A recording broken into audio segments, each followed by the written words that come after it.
आज की कहानी तलाक पे है। आपको ये कहानी जरूर सुनना चाहिए।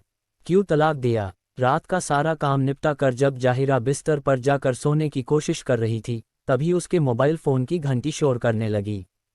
जाहिरा बड़बड़ाते हुए बिस्तर से उठी। सारा दिन काम करते हुए बदन थक कर चूर हो जाता है। बेटा अलग परेशान करता है। नंद बैठी बैठी ऑर्डर जमाती है। न दिन को चैन, न रात को आराम। फिर वह मोबाइल फ़ोन पर बोली, हेलो, कौन? मैं शादाब, तुम्हारा शौहर। उधर से आवाज़ आई। जी, कहते हुए जाहिरा खुशी से उछल पड़ी। जी, कैसे हैं आप? मैं ठीक हूँ। मेरी बात ध्यान से सुनो। मैं तुम्हें तलाक दे रहा हूँ। आज से मेरा तुम्हारा मियाँ बीवी का रिश्ता खत्म। मैं ये बात अम्मी और खाला के सामने बोल रहा हूँ। तुम आज से आज़ाद हो। मेरे घर में रहने का तुम्हें कोई हक नहीं है। बालिग होने पर मेरा बेटा मेरे पास आ जाएगा, कहकर शादाब ने मोबाइल फ़ोन काट दिया। सुनिए, सुनिए, जाहिरा ने कई बार कहा, पर मोबाइल फ़ोन बंद हो चुका था। जाहिरा ने नंबर मिलाकर बात करनी चाहिए, पर शादाब का मोबाइल फ़ोन बंद मिला। जाहिरा को अपने पैरों के नीचे की ज़मीन खिसकती नजर आई। आंसुओं की झड़ी लग गई। बिस्तर पर उसका 1 साल का बेटा बेसुध सोया था। उसे देखकर जाहिदा के आंसू रुकने का नाम नहीं ले रहे थे। जाहिरा दौड़ी दौड़ी अपने ससुर हसन मियाँ के कमरे में पहुंची। उसकी सास शादाब के पास दुबई में थीं। जाहिरा ने दरवाजे के बाहर से आवाज़ दी, अब्बू, दरवाज़ा खोलिए। क्या बात है? क्यों चीख रही है? शादाब के अब्बू हसन मियाँ ने कहा। अब्बू, लड़खड़ाते हुए जाहिरा ने कहा, शादाब ने मुझे फ़ोन पर तलाक दे दिया है। इतना कहकर वह रो पड़ी। तो मैं क्या करूं? ये तुम मियाँ बीवी के बीच का मामला है। तुम जानो और तुम्हारा शौहर, कहकर हसन मियाँ ने दरवाज़ा बंद कर लिया। जाहिरा रोते रोते अपने कमरे में आ गई। रात यूं ही बीत गई। सुबह जाहिरा ने उठकर देखा कि रसोई घर के दरवाजे पर ताला लटक रहा था। वह परेशान हो गई और पड़ोसियों को पूरी बात बताई, पर पड़ोसी हसन मियाँ के पक्ष में थे। वह मन मार कर लौट आई। पड़ोस में रहने वाली विधवा चाची ने जाहिरा को समझाया, बेटी, तू फिक्र न कर। मस्जिद के हाफिज के पास जा। शायद वहाँ इस मसले का कोई हल निकले। उस इलाके की मस्जिद के सारे खर्चे माली मदद से चलते थे। हसन मियाँ मस्जिद के सदर थे। हाफिज के पास जाहिरा की शिकायत बेकार साबित हुई। उन्होंने कहा कि शौहर ने तलाक दे दिया है, अब कुछ नहीं हो सकता। जाहिरा ने कहा, हाफिज साहब, फ़ोन पर दिया गया तलाक नाजायज़ है। मेरी कोई गलती नहीं है। न शौहर से कोई अनबन। अचानक मुझे तलाक, कहकर वह रो पड़ी। मेरी गोद में उनका ही बच्चा है। इसकी परवरिश कैसे होगी? मेरा क्या कसूर है? शरीयत में ऐसा कुछ नहीं है।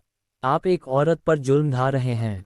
मर्द की हर बात अगर जायज़ है, तो औरत की भी जायज़ मानो।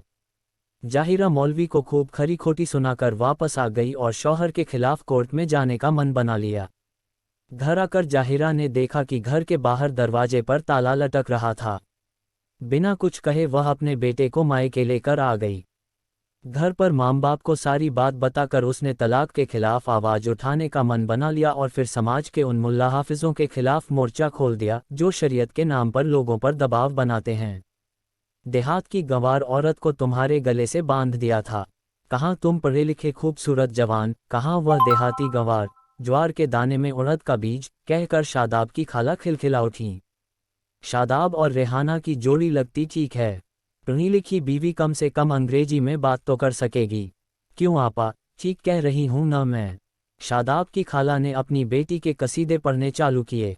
शादाब की माँ ने भी उनकी हाँ में हाँ मिलाए। शादाब की माँ हमीदा बानो की छोटी बहन नूर अपनी बेटी रेहाना को लेकर पिछले 2 महीने से दुबई आई थीं। उन्हें 3 महीने का वीज़ा मिला था। रेहाना एमए की छात्रा थी। वह अपने माँ बाप की इकलौती औलाद थी, जिसे लाड़ प्यार से पाला गया था। चुलबुली खूबसूरत रेहाना ने अपनी माँ की शह पाकर शादाब पर दौरे डालने शुरू किए थे, ये जानते हुए भी कि वह शादीशुदा है। पर अम्मी, शादाब तो एक बच्चे का बाप है। मैं उससे निकाह कैसे करूँगी? रेहाना ने अपनी अम्मी से पूछा। तू फिक्र मत कर, अगर शादाब तेरा शौहर बन गया तो तू मजे करेगी। विदेश में रहेगी। तू हवाई जहाज से आना जाना करेगी। तू मालामाल हो जाएगी और हमारी गरीबी भी दूर हो जाएगी। बड़ी नौकरी है शादाब की।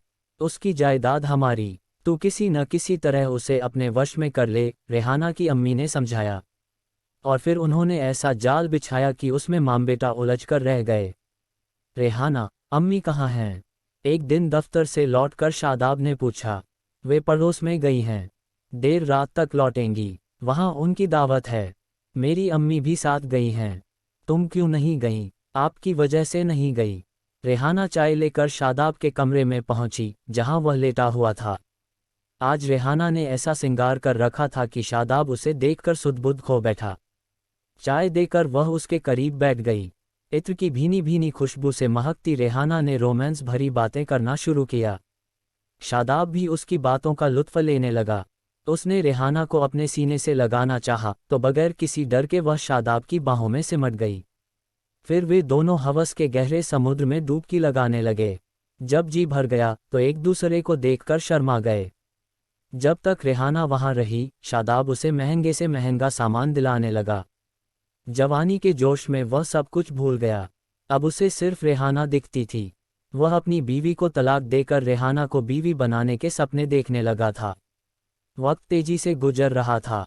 रेहाना के वीजा की मी खत्म होने वाली थी।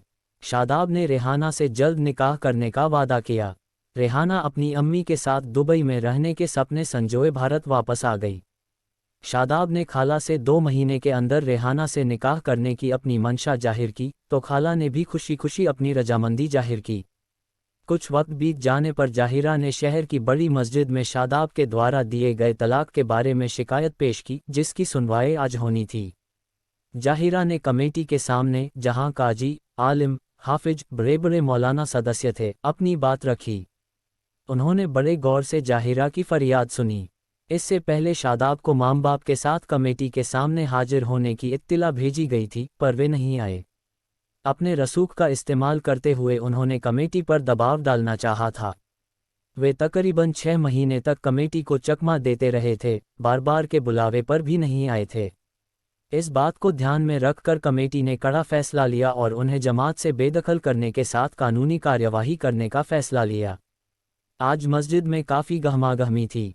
कार्यवाही शुरू हुई। शादाब, उसके अब्बू व दूसरे रिश्तेदार हाजिर थे।